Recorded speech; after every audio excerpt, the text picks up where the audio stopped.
Hey everyone, it's Bare Naked Moms. I'm Milano Buckley. This is Alanna Level. Hey. And hello. And we've got a good show today. I really love it. It's a conversation with Sarah Vacchiano. She's an entertainment lawyer, general counsel at United Artists, a very cool job. But she also has her first novel coming out. It's called Soft Launch. It's a story of reinvention, coming into adulthood. We thought the episode would be a deep dive into the novel and how the themes related to parenting in different ways.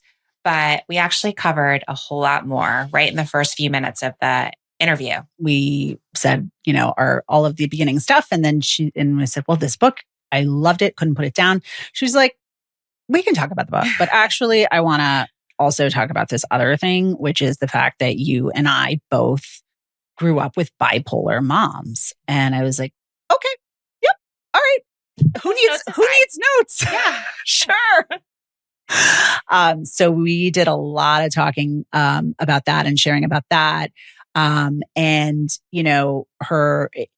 You're probably like, what does this have to do with parenting? Well, actually, Sarah is the mother to Gus, who is 3 years old. And so we talk a lot about, the information that each of us kind of brought to parenting, to being a mom, and to, in fact, actually, we both had really different responses to our childhoods and like what we wanted as adults in life. So that was fascinating.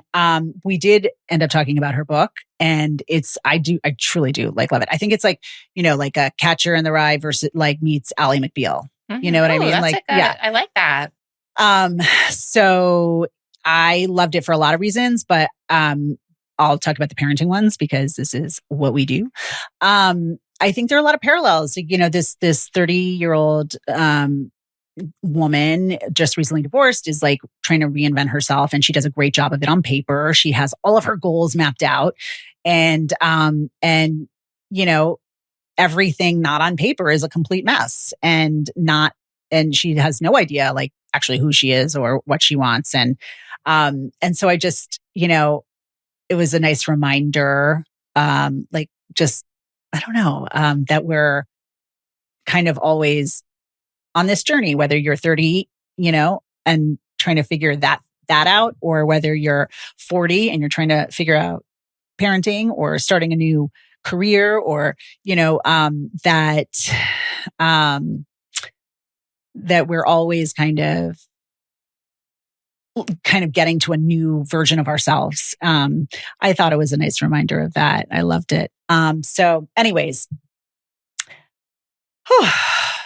back to the podcast. I got so much from this conversation. You got so much from this conversation. I think we hope you get a lot from the conversation. Soft launch out February 1st. Enjoy our conversation with Sarah Vacchiano. Sarah, it's so lovely to meet you. I'm Alanna. Thank you so much for doing this. Thank you for having me. It's only my second podcast, so I'm thrilled to be here. Is that right? Yeah. Okay. I really love this book. And I'm not just saying that. I was, first of all, I've never read a book in 2 days, and it didn't take me I am a very slow reader, but I'm not talking like 2 full days, but like, I was like, okay, I got to read this book. And I was like, I blocked out, whatever, a calendar blocked, and I hid in my office, which is in my house.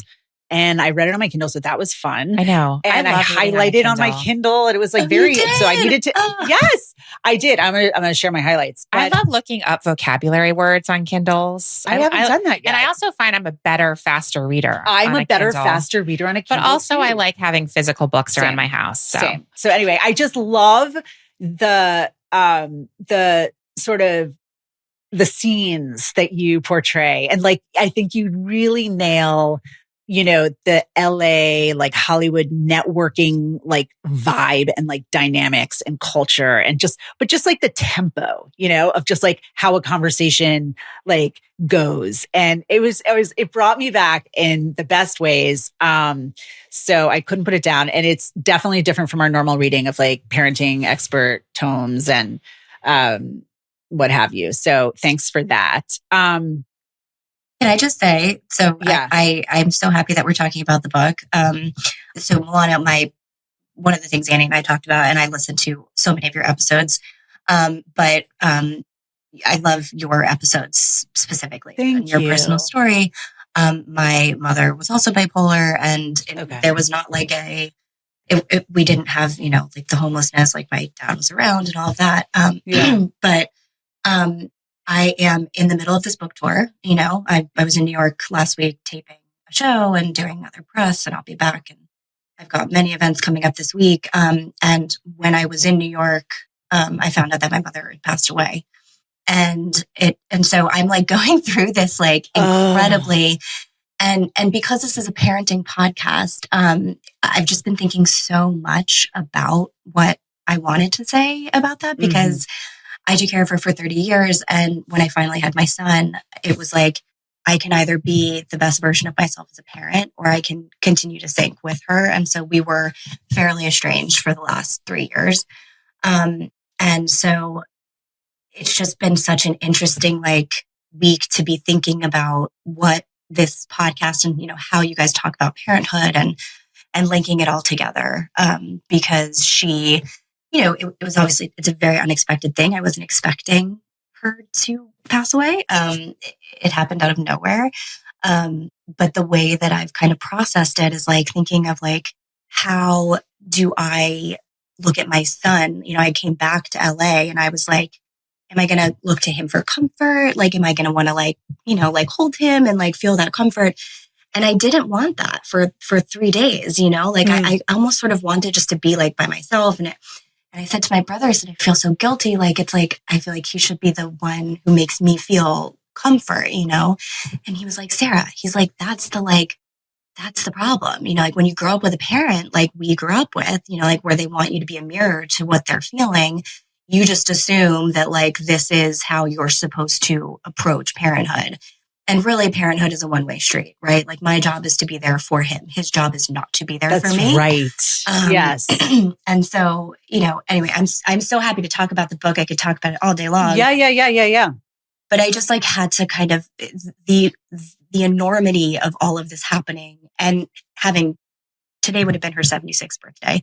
I knew when we scheduled this episode that it was going to fall on her birthday. And the fact that I was doing a parenting podcast on her birthday was already so interesting to me. And then just in the last 10 days, everything sort of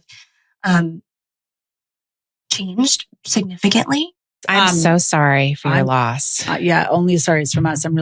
That's so much. And I mean, this could be a whole other 10 episodes on living with a bipolar parent. And I mean, wow. I feel like you guys should. No, you stay right here. No, I'm not going anywhere, but I'm just, don't worry. I can't, but by the way, all those things that this is her birthday. This is when we scheduled this podcast, the bipolar connection, it's all connected. I really believe that. And I think she's up there with mine right now. And I believe it too. And I didn't used to be this way, but more and more as the years passed, there is a higher operation going on for all of us. Yeah.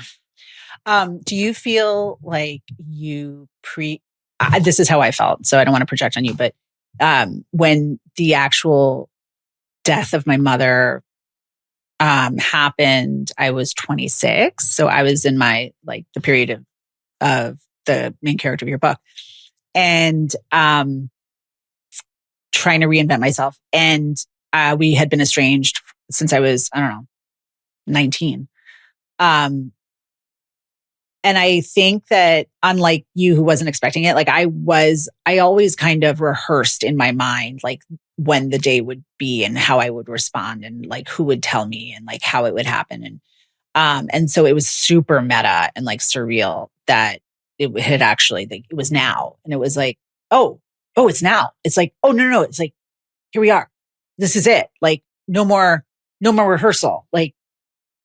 And I remember searching and groping, almost groping for feeling. And I couldn't feel.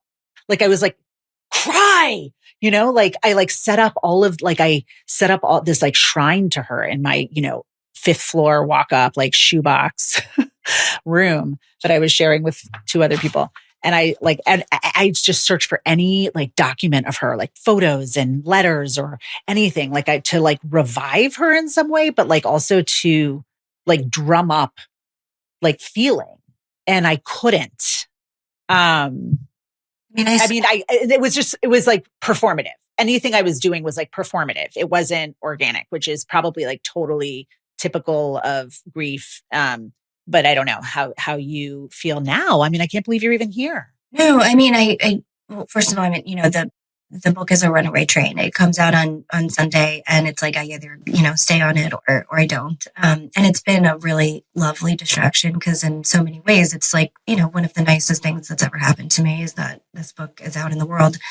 No, I mean, I agree. Like, I feel like I mourned her a long time ago. I mourned her loss as a mother, because she was not, I mean, from the time I was 7, really, I was the mother. And so it's just a different kind of grief, right? It's like you've mourned the loss, but now you have to square the fact that she's not out there. And she was this looming presence for my entire life, and my brother and I, yes, we're thankfully we're very close. He lives 2 blocks away from me. It's sort of always been like us together. And we were so sure she would live till she was 100, and we would be just always trying to balance, like, is she okay? Like, how do we, and that's been the most shocking part, and the way, I mean, I got called at 10 o'clock at night by a detective, so it was like, like a bad episode of a TV show. That's the processing. Bipolar is heartbreaking. I mean, mental illness is heartbreaking. Bipolar is really, really tricky. And there's almost like what you said, it's like, when I became a mother, I had to make a decision. And I think that's right. I don't think that you can truly coexist with someone who is bipolar and not make that decision. And sometimes the decision is like, I will forego all of this other stuff. And like, it's like, and to preserve you, but both things can't be preserved at this, together. Like our relationship, me as a separate individual and you in all your wacky color, we all can't live in the same universe. And I just, it's heartbreaking, but it's like, if this is going to be like a success, and we are going to keep talking, we're going to keep having a relationship, like there's just no space for the mentally ill in our society. It's like met up and fall in line or you're out. And have someone to step in and take care of you, because otherwise, yeah. And there's also just been such a decline, in the last like 20 years in New York, especially. I remember when I moved there, I sort of saw it. I saw the decline and like how many more mentally ill, like unhoused, it just. Oh yeah. Everyone on the street is mentally ill. Like everyone on the street. I mean, my mother was on the street, like not just when she had me, she was like a real bona fide homeless woman, like with all the bags and that you see, wow. And the shopping carts and they're talking and like they're living in their own universe. Like that truly was her. I mean, I found her in Union Square Park, and like would go visit her in Union Square Park and as a 14-year-old, Anyway, this is getting very dark. No, I mean, look, like I don't think so. I think it's just, an exploration. How can you not connect on this? How can you not connect on this? Totally. Yeah. I think, I learned, I had very severe postpartum and I learned a lot from that experience, and that there's so many people who are going through exactly the same thing and need to hear, there will be somebody who listens to this and needed to hear, it's okay to feel a sense of liberation. It's okay, to say, if I'm thinking about becoming a parent, I can make that choice. Mm. Milano and I have so many conversations about how her experiences with her mom have impacted the mom that she is. Could you talk a little bit about how you've been impacted and how the mom you are was impacted by your experiences with your mom? Yeah. I mean, it took me, I was 37 when I had him. I didn't think that I wanted to have kids. I met somebody who I knew would be the most incredible parent. And then COVID happened and we were all sort of taken off of our hamster wheels and we decided that we would have one. And I think that my therapist, I remember her saying to me, you can make it look like whatever you want for you. You don't have to look at any other constructs of parenting. It can be your version of parenting. And that really helped as I was going into, becoming a parent. And then in the last 3.5 years, since I've been one, she has said to me countless times, you're the only mom he knows. He's not comparing you to so-and-so's mom, like you are his mother. And and that has also brought me a lot of comfort. Because I think another thing with like my mother, because she was bipolar, she really wanted to engender like a mutual dependency with us. Like when we were little, it was like we had to need her. We had to mirror her emotions and all that. And so I'm almost like, so I swung in the opposite direction with him, where it's like, I don't want him to need me, like I don't need him to need me. I want him to know that I'm there for him. But I love when he is independent, like I love when he is just like, bye, I like that makes me feel like I've done what I set out to do. I mean, obviously it's still early days.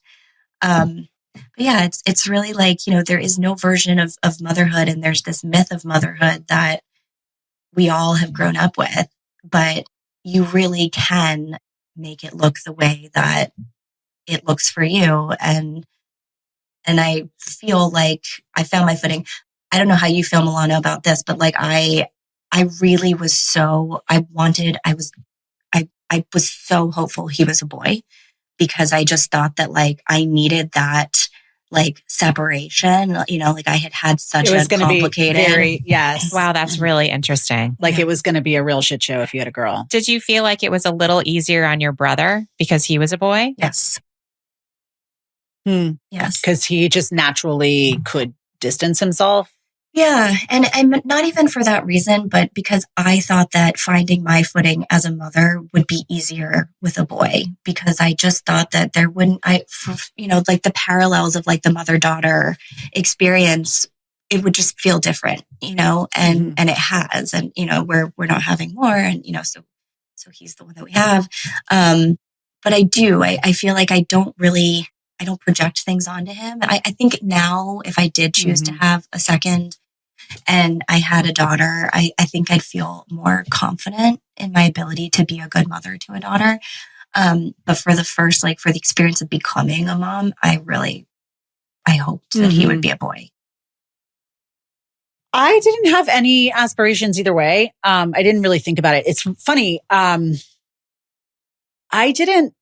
a couple of things that struck me is I had a kind of a different response to having a bipolar mother than you did in terms of parenting.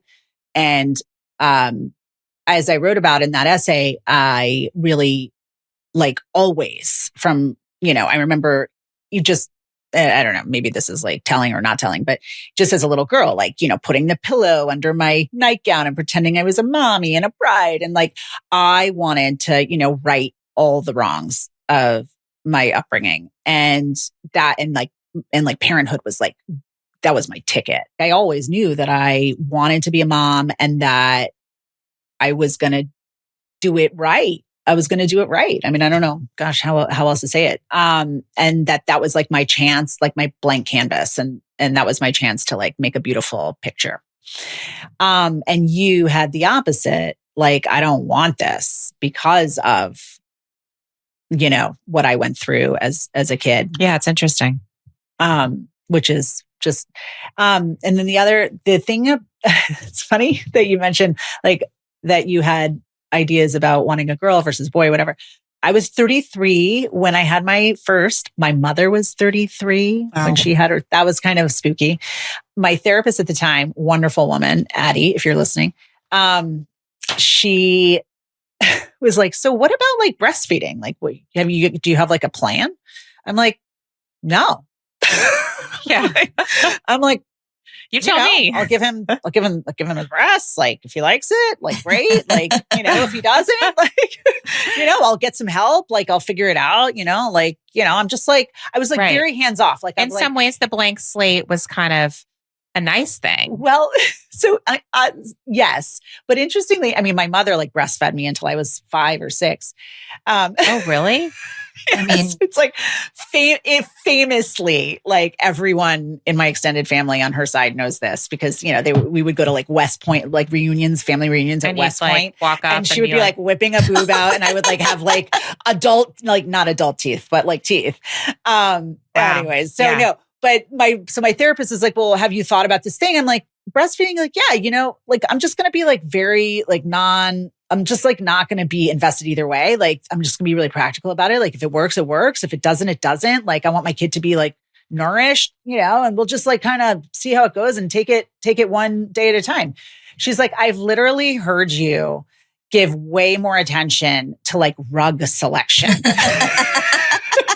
or like wallpaper, like be so much more like emotionally like considered and like intentional and thoughtful about like a vase in your 1-bedroom apartment than like this big thing that a lot of people muster up a lot of energy whole movements to consider. Around it. Their whole movements around it. Like people are sending this stuff to Africa. Like, did you feel very like naturally ready for it? Were you just like, like this is the most natural thing and like however I do it, like, or did you other than like reading like raising Bebe or like bringing up Bebe, the best. The best. Oh yeah, I forgot if you're listening. I forgot you're a Francophile. Oh my God, though I got to tell you, like my mother was a Francophile too, and so we would like. The Ovar les enfants. Yeah. Okay. We'll talk about that in a sec. But I was totally ready for it. I just think I was ready for A and B came, like I was like, what was I ready for? Who the hell knows what I was ready for? I was ready for whatever that was in my mind. I wasn't ready for like the reality of any of it. Yeah. I think that's the best way to be, honestly. I didn't consider these big things because honestly, that is how I am. I'm like, what is the point? Whether I had a lot of milk or not was not going to be in my control, It turns out I did have a lot of milk, by the way. I'm just kidding. People are going to be so jealous. So jealous. Half of the people listening hate you. I just felt like it was not in my control whether my son was going to latch or not latch or whether I was going to have a lot of milk or not have a list. So like, why spend so much time like fussing about what I was going to do, not knowing what the variables were. Right. So I was like, I don't know if it's hard, I'll figure it out. Like I'll get a consultant like I do with anything else. Yeah. So anyway. And that was like a result of you growing up in a way where so little was ever in your control. Right. Right. Which is not a fun feeling for me. I'm just going to go back to the book for a second. But this book is like a baby for you too. I mean, you're an entertainment lawyer. And now you're a novelist. Like, can you connect the dots for us?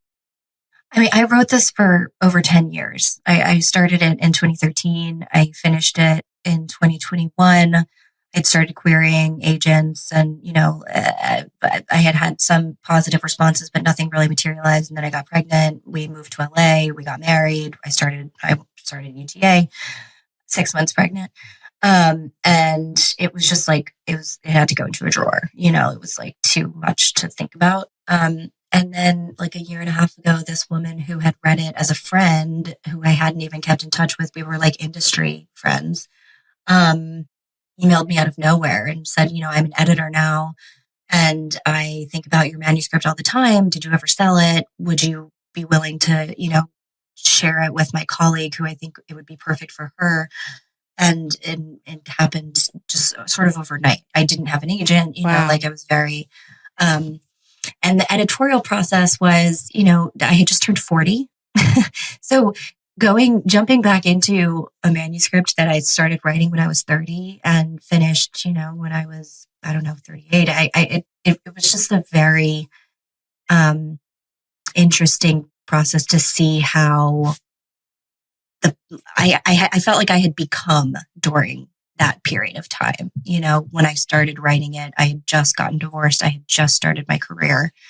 And as I was editing it, I was married with a child. I had just started my dream job, working for, this like iconic Hollywood studio that is being revived, and like, I just felt like, wow, like, this is this even relevant anymore? Do I even want to tell this story? Exactly. Right? Yes. Like, is this even my voice? Was it my voice?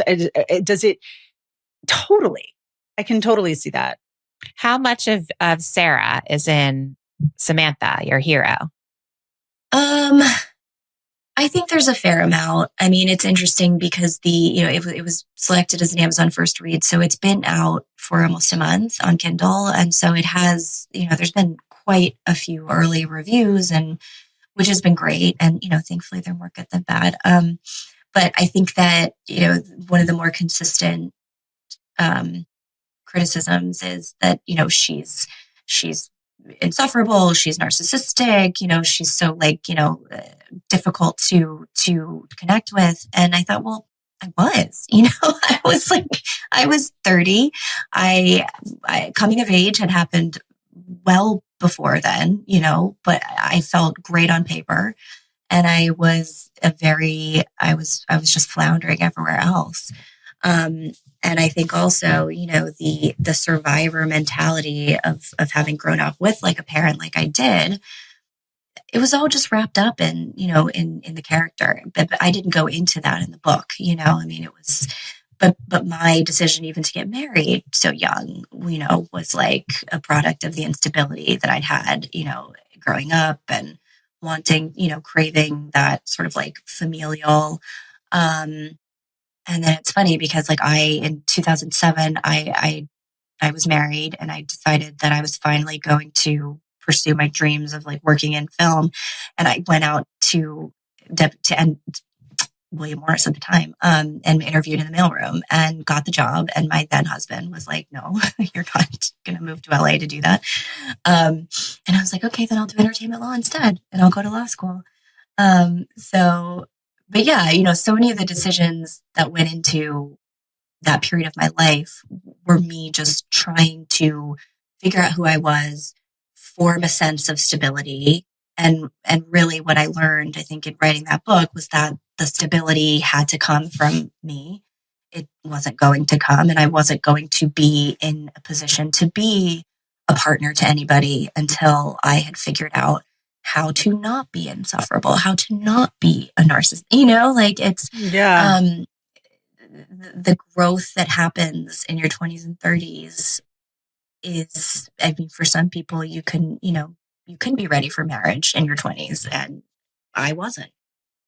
That's funny. I really liked how kind of unattractive she was. I mean, she's not that unattractive, by the way. She's like got a lot of great qualities. I didn't find her unattractive. No, but just she's a little bit of like just a hot mess. She's like, she's like so great on paper, but then she's like making all these like bad decisions because she didn't have that window before to make all those bad decisions, but that's what I actually did connect to, all of my mistakes, all of my, wrong turns and the narcissism and the self-involvement and the over drinking and the shame. And then but the not knowing kind of what to do in a situation because two things are happening at the same time. Two things are true at the same time, like, oh, well, like this is my boss, like the slimy boss scenario, like this is my boss. And is this right? I don't know. But like, I don't know, like, what do I have to do? Like, I have to follow, like what, all of those question marks. I mean, I thought that was, very appropriately cringy. And you're kind of just like, no, no, no, no, no, no. Like going back to that time, you're like, no, no, no, don't do that. Don't do that. Don't. In a like, I don't know, an endearing kind of way, of the rearview mirror way. To all women in their 20s and early 30s who are like, still figuring out, like, just let yourself figure it out, like, don't put these expectations because like the growth has to happen first, and I always say, like, it's not always going to be linear. Like, it's going to be one step forward, two steps back. You're going to feel like you've achieved and then you're going to feel like you've regressed, and that's just the way that it's supposed to happen, I think. So yeah, I wanted the character to be relatable even in her hot mess. In her hot messness. That's the most relatable thing. I mean, that's what we're here doing on Bare Naked Moms is like, we're hot messes. And like, that makes it okay for you to be your hot mess because we're all in this together. Yeah. I love the theme of reinvention. Mm-hmm. I love it so much. I do too. I have a lot of questions on your thoughts about it because I feel like you've kind of become an expert on it. But I guess first, do you think reinvention is possible in the parenting space? Like, do you think you can kind of be down a certain path in how you're raising your child and change course? Absolutely. It's the same thing with the character. It's like, there's a vulnerability that I think you have to bring to parenting and a humility of saying like, yes, I'm the only mother that you have, but like, I could be better. I could really be better. I'm not perfect. I'm a person and I'm growing. I'm always going to be growing, hopefully. If I'm not, then something's wrong. I do think it's hard. I think so much of how we parent is woven into our DNA. So it can be really hard to take a different road. Possible, I agree, but hard. That's so fatalist of you. No, I'm just celebrating that it's hard work. Well, and that it's a challenge to kind of, and I'm just thinking of little things, like maybe you're a big yeller, and just like your personality. Then, like I'm a loud person. You're not a loud person. Yeah. I mean, that's just one example. Yeah. So like, I'm a loud the idea parent. That like Bobby's always like, you're yelling. I'm like, I'm not yelling. I'm passionate. Like, yeah. We're Italian. Like, do you feel like you came out of the womb and you were like gonna be the parent that you are? Is that what you're saying? No, but I think that you're, of course, just everything we were talking about earlier with your moms, like, of course, you're just impacted in your whole approach to having kids, these relationships with these little people, like based on your relationships with your own parents. Mm-hmm. So I think it's hard. It's hard work. I'm celebrating the fact like that it's hard work. That we're putting in the hard work. Well, listen, I think that reinvention is hard work. Yeah. And it's whether you're doing it professionally, whether you're doing it personally, whether you're doing it in parenting. Like any reinvention is hard work. And if you're the kind of person who wants to reinvent, like you're up for that kind of work. Yeah. I actually have a question for Sarah about that. Do you think that your career reinvention would have been possible if you were around 30? What about if you were around 48? 48, turning 49 in April. There's only one answer to that question, obviously. It does feel harder. It feels real. I'm just trying, my background's in the journalism world. I'm trying to like move into communications. And it's like, I'm surprised at how hard it is. People are like, well, you haven't done this before. I'm like, I know, I want to change. Yeah. That's the whole idea. That's the whole idea. Yeah.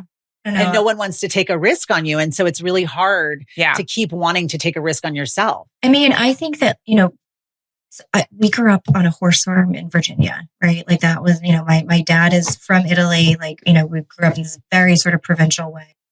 And I had no connections to the world that I wanted to be in whatsoever. And I have always seen it as like a puzzle. I feel like I executive produced my career in a way because I would say like, I have nothing to offer you in this way, but what about this? Like, like this is something that like, did you think about it from this angle?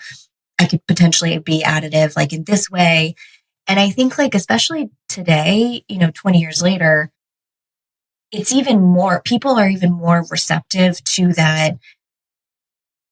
Like outside of the box approach, right? It's like you want to say, well, someone in communications who might have like, like the BA and the MA and the whatever, and, like the perfect like resume, but doesn't have the life experience, to be able to interpersonally relate. Like, I just think that thankfully, especially women, our age we're more open to kind of shedding the expectations that like, that it has to be one track and saying like, well, I am all of these things, and like, this is what I add to it. And it's like, I have an agent now, and she asked me, she said, do you think you want to write full time, or do you think you want to continue, being a lawyer? And I said, I don't want to answer. I don't even know, like we don't have to, like we bring so many different parts of ourselves to what we're doing that like, we don't have to just like define, I don't have to say I'm a writer or I'm a lawyer, or I'm a mom. Like I'm all of those things. And I wouldn't be able to be all of those things if I wasn't 41. Can we talk a little bit about your Substack, and then we can get back to the book? Is that okay? Absolutely. Please. Yes. So I love it. Well done. Thank you. Yeah, I became a member or a follower yesterday, and really got lost in all your posts. Really? Oh my God. Yeah. And like you, I've long been kind of fascinated by how to teach kids about civic engagement, or just even how to talk to them about it, how to talk to them about politics. Actually, one of your experts, Lindsay, forgive me, I'm blanking on her last name. Yeah, she's actually on my list. Remember when I brought up I was like, we have to get this author because she just taught, her whole thing is like, how do we talk to kids about politics? Yes. Anyway, I was delighted to see her there. So first, I love the name Civic EQ, the intersection of civic engagement and emotional intelligence. Just say more. I mean, I just think that like, when I became a parent, I said, okay, I mean, Trump, politics aside, like the dumpster fire of politics that, has been for the last like however many years. God help us all. God help us all. My mother would say. Oh my God.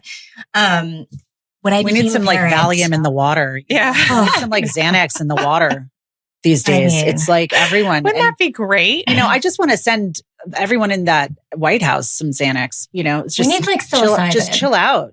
Everyone needs to just like go on like a psilocybin, like ceremony together and come back and be like, okay, this is what we're going to do. I look, like having kids is, you can't be one of those people, and you can be a cynic, and have kids obviously, but you can't really outwardly be like, well, whatever, we're fucked, because like you've made this inherently like organic, like the most optimistic choice you could make, right, is to procreate. Add a human to the mix. Exactly. Or, I mean, it's also could be like incredibly like narcissistic too. Like I want like an extension of myself out there. Yes. But anyway, moving on. I'm sorry. But even as a narcissistic parent, you can still avail yourself of civic parenting, because even if you want that extension, you want your doppelganger out there, you don't want the world that they're living in to be, a world that you wouldn't want them in. So I think that parents are very confused because the word civics is confusing. No one really knows what that means. I mean, honestly, it's like, I roughly know, obviously I know what civics is, but it's, I Googled it just to be like, remind myself of like the current definition. Yeah. The current definition. Right. It has changed. It's so editorialized. Right. Yeah. I mean, look, like, and not to get into this, but there are staggering statistics about when the three of us were, growing up and going to grade school, it was pretty much around the time that civic funding dropped off significantly in favor of STEM funding, like to teach STEM over civics. And so, whereas like, civic education was a priority in the 60s and 70s, by the time, the 80s rolled around and then we were in school, they weren't even teaching it anymore. And so it's not our fault because we don't really know. Like, a lot of people can't even name the three branches of government, and that is not our fault because we just weren't taught, like it wasn't a priority. So And now AI is taking care of all of STEM. So like, that's actually not what you should be. Right. That's actually not where you should put your really good point. eggs. Yeah, you that's should a great put point. them in the liberal arts of like all the stuff that AI really can't. Yeah, they're telling like my oldest is a junior. They're telling like these age kids that they should focus on majors like philosophy. Really? Like old school, like because you learn how to think. Like you don't need to major in graphic design. And I mean, obviously with like such a polarized society, it's hard to like parents can't kick the can to schools really anymore, like we have to be, triangulated in a way.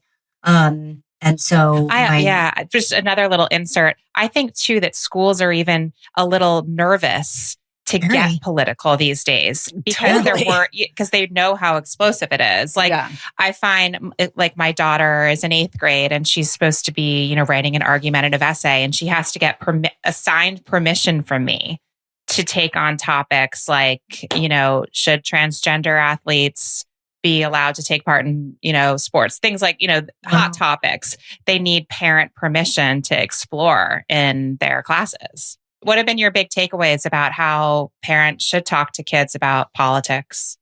Just from even editing your Substack. Yeah, I mean, I think it's less like how to talk to, for me, it's been less about how to have those conversations directly and more how to feel confident in modeling a civic lifestyle. And I, one of the things that we've been talking about with the Civic Parenting Podcast is really making a distinction between civics and politics. And civics is a lifestyle in that there's this like the EQ side of it, right? Like you have to really be a kind of person who believes that being part of a community is, the type of like lifestyle that you want to model for your kids, and that taking care of others and, like having a sense of like what's happening around you is important, and that there are ways that you can model that for your kids that don't have to do with like sitting them down and having a conversation about the fact that like, like what's happening in current events. It can really be more of a, we're going to go do this on Saturday morning, like for instance, today, like, everyone's shut down, right, for the strike. And our community bookstore is going to stay open, but they're going to donate a portion of proceeds to an immigration legal defense fund. And so, he's 3.5, but like, we'll take him and we'll go buy a book and we'll like explain, like, this is why we're buying a book, and like, we're not going to like pound him over the head with like the political part of it. But just like more, making it a part of like our daily life, and how do we integrate those types of behaviors. Like supporting the community as opposed to drilling down on political issues. Yeah. The core of it is a belief that parents like can rediscover this like part of themselves and relearn, or go back and learn what they didn't know, so that we feel confident in our own knowledge, and then we will be able to do that for our kids. I love this so much because I have a lot of insecurity about what I don't remember and what I just didn't keep up with. I thought I was going to be one of these, like talk about the fantasy of motherhood. I thought when I talk about like the blank canvas, when I became a mom, that I was going to do all the things that I didn't do, right? So some of that was like, I'm going to read all these children's books and like, I'm going to like recreate the childhood that I didn't have. But I also thought that I was going to like, I'm so excited to, read Jane Eyre again. Like when my daughter has to read Jane Eyre, like I'm so excited to like study the American Revolution again and like study the Civil War. And I'm just like, I literally was like, I can't wait till I just like cozy up with a blanket and hot chocolate and like learn again. I mean, I can barely, and I do not. Take that off your plate. I cannot even keep up with the curriculum emails coming in from the school from 3 different classes. But I literally like don't totally know what my kids are learning, let alone am I reading Oh my gosh. with them, alongside totally them. not. What they're Yes, learning. I agree. I'm like, you're back to the American Revolution. That's awesome. Yeah. Sorry. I need to. I have one more thing to say about politics though. Okay. The kids, they're so aware on like what a divided world they're living in. And I think they're even, I had an experience with my youngest where another kid like bullied him for his perceived like support of a one of the presidential candidates. Yeah, that's typical. Is it? Yeah. You're like, oh my gosh. Do you think back in the day, I mean, my kids, I hope, are not bullying other kids, but like my kids come home with like this information like that is just so sideways, and nonsensical, of like, they're like, oh, well, Joe Biden cares about people. I'm like, okay, wait, like, right. True, I'm sure. But like, where is this coming from? Yeah. And like, they're just processing all this noise and trying to compute, and it just comes out in all these crazy ways. But do you think that it as our role to kind of stay neutral and not make them aligned with a political party and allow them to come to their? I do too. Yes, I think staying neutral is very important. It's about why did you come to that conclusion? And what is your source of information? Yeah. But I think a lot of families just kind of impose political affiliations. And I think that I will come out and say that I don't think that's right. I don't think it's productive. Yeah. I don't think it's productive. What do you think about that, to growing a citizen? I mean, and this is, I was just on a Zoom with Lindsay Cormack yesterday, and she had this like incredible analogy that I'm going to completely attribute to her, but I'm going to repeat it. She said, raising kids, it's like you're raising athletes, right? Like you want to raise athletes, not fans. You want them to like be able to have the skills and the knowledge of like the sport to be able to then like grow into like whatever they're going to be. Whereas like fans, it's like, they don't really like, you're not like giving them the tools necessarily. They're just like, I like this or I like that. And so you want to prepare them as much as possible so that for whatever reason, like however they choose to be politically aligned, they have that foundation of the knowledge of how things work. And, like you're not biased necessarily. And like, like we must be Democrats, like our family are only Democrats, but you're saying like, these are all the inputs that you need to make the decision for yourself. Okay. Well, gosh. So you have a book coming out, Sarah. 2 days. Back to the book. All right. And this is not a memoir. It's a novel, but based on a true story of you. Okay. So I'm just gonna, I have an itch and I have to scratch it. How much of it is true? Like what's real, what's not? Charlie Bronstein, does Sam ever go back to drinking? Like, I just feel like I need more. Like, I need to know what ends up happening and what's true and are you married to Charlie? Is Charlie Matt? Yeah. Yes. Wow, this is such a scoop. Like literally, I'm going to be smiling for the rest of the day. That is so exciting. I'm so excited. It's been so fun to like hear people's reactions about him as a character because we met later we met after I'd left the law firm and I'd gone in-house to a company called Film Nation. And he started there right out of law school. But he, had worked for a long time. I mean, we were, similar ages. And we sat next to each other, and we were both dating other people and we're very good friends and before we started dating. But yeah, so I moved him up in the timeline to be her office mate, which has been slightly problematic because I really didn't want her to, and I still don't. And I am writing a second one, and obviously a continuation. And I am struggling with like when to, really bring that relationship, bring them together. And so I guess since you're writing another one, you can't tell us like about her continuing relationship with alcohol or I can tell you about my continuing relationship with alcohol. Yes. Oh, I love talking about this. Yeah. Okay, great. I loved All right, now we're getting to the dead cats. Oh my God. Let's go. Your big time adulting episode was that was one of my favorites. I love her and I love everything she says about She's great. Wine. She just wrote a book, by the way. I'm excited to read it. It's not out yet. She's brilliant. Yeah, look, like I love wine and I drink a lot of Me it. too. So good. I have tried to moderate.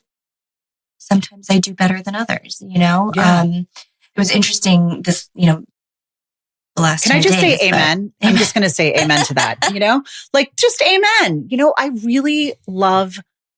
I love to drink. Like I'm not like blacking out. I'm not doing it, but I don't know. And I have a lot of shame about that right now, like in this culture. I do too. There's such a sober curious or like sobriety has like, and look, I think that there are people who really do need to be sober, and I think we both know who they are, but, I don't know. Maybe people are saying that about me, but I'm not curious. They're not. I'm not curious. I'm not curious. I'm really not. I am curious about my liver. I am curious about my liver because I don't ever want to have to stop drinking. Well, there, I said it. I do hate reading the current stuff about. Oh, I know. But think about it's like alcohol is like the great villain of like all things that can go wrong or have gone. It's like bring back the like, oh, it's fine to have a little every day. Oh, I hated that ended. Well, it didn't though. My family, we make wine. My dad, has always made wine. That was like a big part of growing up for us was helping him make wine. And so to me, there's like a comfort and obviously the ritual, part of it. Mm-hmm. And like this week, I was sick for the first 3 days after my mother passed, and I wasn't able to drink. And I was like, what do I do now? And so I balanced, I had my Xanax and I had like things like that. But nothing is as good as a glass of wine. And that's what I discovered when 2 nights ago I was like, okay, like, I'm pretty much better and I'm going to have wine. And like, there's just nothing that will, I don't know. It makes me feel like me. It softens all the edges for me. It just like, I'm like, I have my glass and I'm just like, it's like a deep breath. Yeah. I like the way it tastes. I like the way it feels in my hand. I like everything about like the ritual, and it's really hard. So I took 3 nights off this week. One thing that I do, when I do, and literally it's like only in my liver that I'm like, well, that would just stink, to like have my liver go fast. But by the way, the liver is like the only thing in your body that regenerates, just so you know. I know. Which maybe you did know. But that's good to hear. That is hopeful. And I do want to like just get like a liver scan just to know where I am on the liver map. But I took 3 nights off. And it helps when your husband is also on the same train, like whoever you're living with. But it's Athletic Brew is a nice way to still have that ritual of so it's just a non-alcoholic beer, but it does taste good. Okay. It's athletic. It's called Athletic Brew. Okay. It's like for all the non-alcoholic beers out there. I think it actually is like kind of delicious. Yeah. And I pour it in like a cold beer stein. That's it like cuts in my the craving. You're like, I had a drink. Well, it takes care of the ritual, like the punctuation of the day of like, it is now no longer afternoon. It is like, I'm moving into this other chapter of the day. And like that, like whatever the exhale of that is, like it kind of does that, because I do find it really hard just to go like in like that transition to not have it be punctuated by, it's a habit, right? Like it's, the ritual of it. So that has helped, but I had a glass of wine last night. So we're back. I had a couple.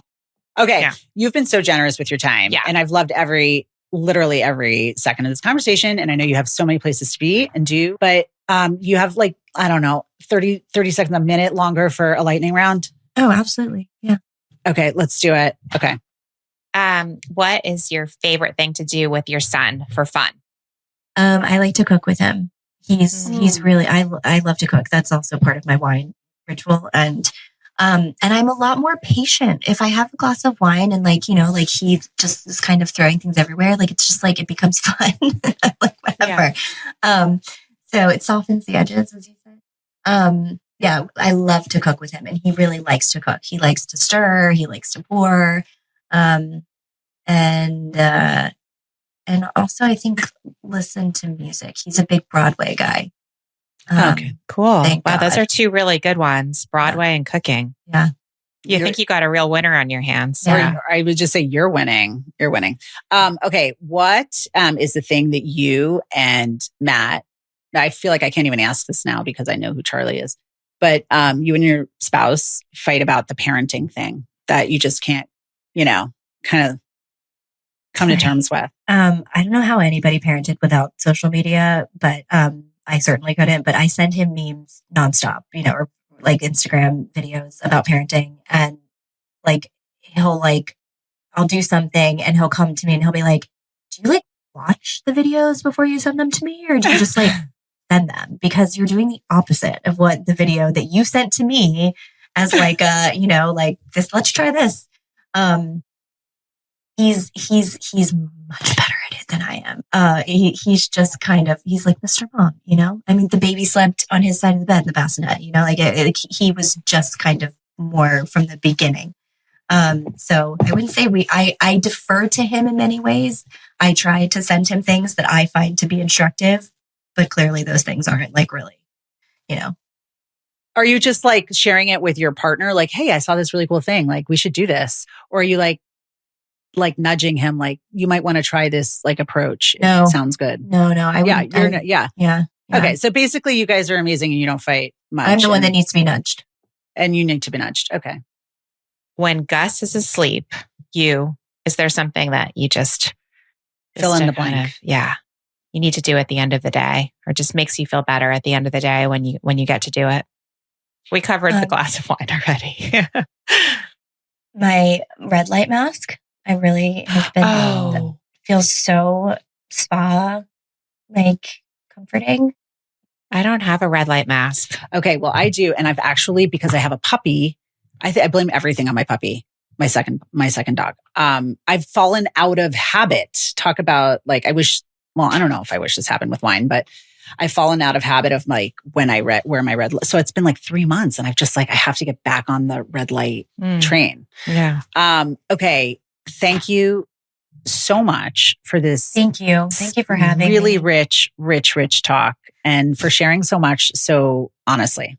Thank you, Sarah. That was awesome. Thank you. I'm so happy. And to be continued. Thank you very much for reading the book and having me on. It was great to just have a parenting conversation today of all days. So thank you. Yeah. Can I just say she seems really cool? She's very cool. I say this about a lot of people, but I do want to be friends with her. It would be so fun to have a hang with her. Yeah. And I also think it's fascinating. I want to get more into, I was, my experience was so solo. My perspective was so singular, growing up with my mother and all, in so many different houses and the whole thing.